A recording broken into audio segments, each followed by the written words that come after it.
بسم اللہ الرحمن الرحیم صلی اللہ علیہ نبی علیہ وسلم۔ حضرت موسیٰ علیہ السلام کے معجزات۔ عصا کا اسدحہ بن جانا۔ حضرت موسیٰ علیہ السلام اللہ کے جلیل القدر نبی تھے۔ اللہ تعالیٰ نے آپ کو بے شمار معجزات عطا فرمائے۔ ان معجزات میں سب سے مشہور معجزہ عصا کا اسدحہ بن جانا تھا۔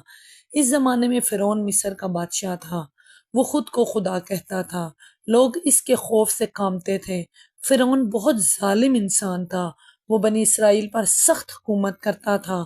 اللہ تعالیٰ نے حضرت موسیٰ علیہ السلام کو اس کی ہدایت کے لیے بھیجا۔ حضرت موسیٰ علیہ السلام اپنے بھائی ہارون علیہ السلام کے ساتھ فرعون کے دربار میں گئے۔ آپ نے فرعون سے فرمایا کہ ایک اللہ کی عبادت کرو۔ فرعون غرور میں مبتلا تھا۔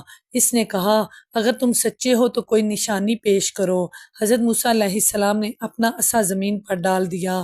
اللہ کے حکم سے وہ عصا ایک بڑا اسدحہ بن گیا۔ وہ اسدحہ دیکھ کر سب لوگ حیران رہ گئے۔ دربار میں خوف پھیل گیا۔ فرعون بھی گھبرا گیا، لیکن اس نے اپنی ضد نہ چھوڑی۔ اس نے کہا کہ یہ جادو ہے۔ فرعون نے اپنے ملک کے بڑے بڑے جادوگروں کو جمع کیا۔ ایک دن مقابلے کا اعلان ہوا۔ تمام لوگ میدان میں جمع ہو گئے۔ جادوگروں نے اپنی رسیاں اور لاٹھیاں زمین پر ڈالی۔ لوگوں کو وہ سب سانپ نظر آنے لگی۔ پھر اللہ تعالیٰ نے حضرت موسیٰ علیہ السلام کو حکم دیا۔ آپ نے اپنا عصا زمین پر ڈالا۔ وہ ایک عظیم اسدحہ بن گیا۔ اس نے جادوگروں کی تمام رسیاں نگل لیں۔ جادوگر سمجھ گئے کہ یہ جادو نہیں، یہ اللہ کا معجزہ ہے۔ تمام جادوگر فوراً سجدے میں گر گئے۔ انہوں نے اعلان کیا ہم موسیٰ اور ہارون کے رب پر ایمان لاتے ہیں۔ فرعون بہت غصے میں آ گیا۔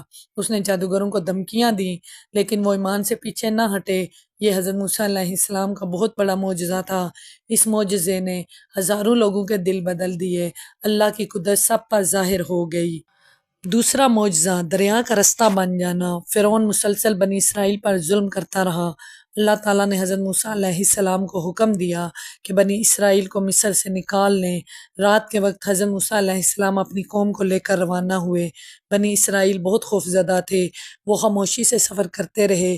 صبح ہوتے ہی فرعون کو خبر مل گئی۔ اس نے اپنا لشکر تیار کیا۔ بہت بڑا فوجی لشکر حضرت موسیٰ علیہ السلام کے پیچھے روانہ ہوا۔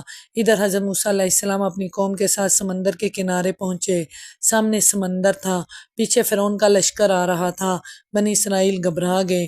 انہوں نے کہا اب ہم پکڑے جائیں گے۔ حضرت موسیٰ علیہ السلام نے فرمایا ہرگز نہیں، میرا رب میرے ساتھ ہے۔ اللہ تعالیٰ نے حضرت موسیٰ علیہ السلام کو وحی فرمائی۔ آپ کو حکم دیا گیا اپنا عصا سمندر پر مارے۔ حضرت موسیٰ علیہ السلام نے اللہ کے حکم پر عصا سمندر پر مارا۔ اسی وقت سمندر میں رستہ بن گیا۔ پانی دونوں طرف سے دیواروں کی طرف کھڑا ہو گیا۔ سمندر کے درمیان خشک رستہ نمودار ہو گیا۔ حضرت موسیٰ علیہ السلام اپنی قوم کے ساتھ اس رستے پر چلنے لگے۔ تمام بنی اسرائیل بحفاظت گزر گئے۔ فرعون نے یہ منظر دیکھا تو وہ بھی اپنا لشکر سمیت سمندر میں داخل ہو گیا۔ جب فرعون اور اس کا لشکر درمیان میں پہنچا تو اللہ تعالیٰ نے پانی کو دوبارہ ملا دیا۔ سمندر کی موجیں بلند ہوئیں۔ فرعون اور اس کا پورا لشکر غرق ہو گیا۔ فرعون مرتے وقت ایمان لانے لگا، لیکن اس وقت کا ایمان قبول نہ ہوا۔ اللہ تعالیٰ نے بنی اسرائیل کو نجات دی۔ یہ حضرت موسیٰ علیہ السلام کا عظیم معجزہ تھا۔ اس واقعے سے لوگوں کو اللہ کی قدرت کا یقین ہو گیا۔ آج بھی یہ واقعہ دنیا بھر میں مشہور ہے۔ حضرت موسیٰ علیہ السلام کا تیسرا معجزہ پتھر سے 12 چشموں کا نکلنا۔ حضرت موسیٰ علیہ السلام اپنی قوم کے ساتھ صحرا میں سفر کر رہے تھے۔ گرمی بہت شدید تھی۔ لوگ پیاس سے پریشان ہو گئے۔ بنی اسرائیل نے حضرت موسیٰ علیہ السلام سے پانی مانگا۔ حضرت موسیٰ علیہ السلام نے اللہ تعالیٰ سے دعا کی۔ اللہ تعالیٰ نے حکم دیا کہ اپنے عصا کو پتھر پر مارے۔ حضرت موسیٰ علیہ السلام نے ایسے ہی کیا۔ جیسے ہی عصا پتھر پر لگا تو معجزہ ظاہر ہوا۔ پتھر سے 12 چشمے جاری ہو گئے۔ ہر قبیلے کے لیے الگ چشمہ تھا۔